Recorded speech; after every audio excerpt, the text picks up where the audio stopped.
Sud Radio Conseil de famille.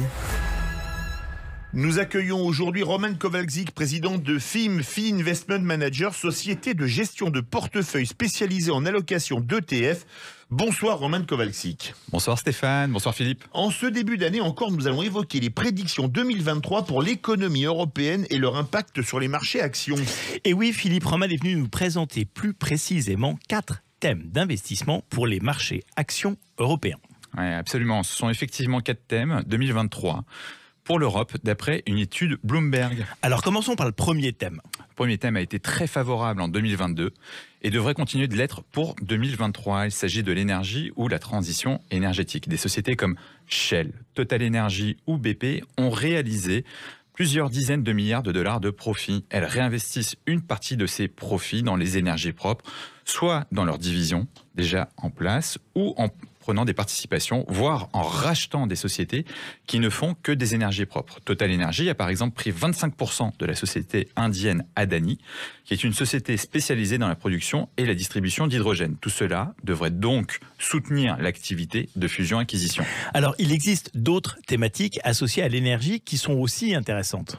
Alors, après une demande record pour le solaire qui a augmenté de 47% en 2022, ce marché poursuit son expansion en 2023 avec une hausse attendue à 20-30%. L'énergie solaire devrait voir sa capacité augmenter pour atteindre entre 320 et 350 gigawatts.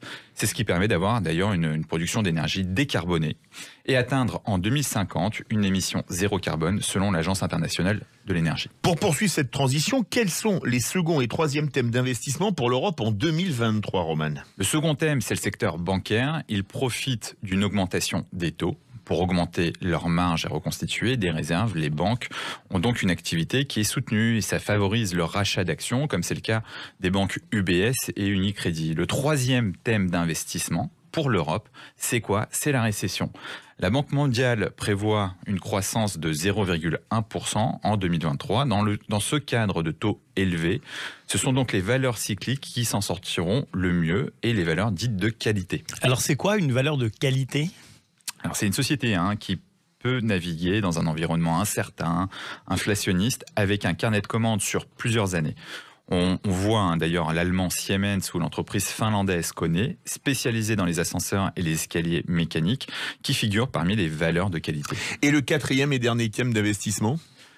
Avec un consommateur qui fait beaucoup plus attention à ses dépenses, les distributeurs low cost vont avoir la cote. D'ailleurs, Carrefour lance Atacadão, un discounter avec peu de références, mais des prix beaucoup plus agressifs. Oui, intéressant, c'est une vraie mutation du secteur de la distribution.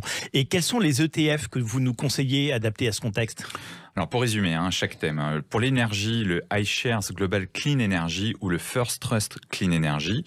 Pour le thème des banques, c'est le Lyxor Eurostoxx Bank.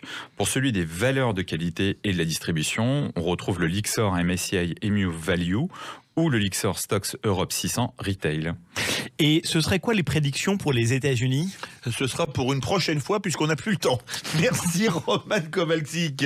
Et à la semaine prochaine alors ? À la semaine prochaine. À la semaine prochaine avec grand plaisir pour les États-Unis. On se retrouve demain Stéphane. À demain. C'était Sud Radio Conseil de famille.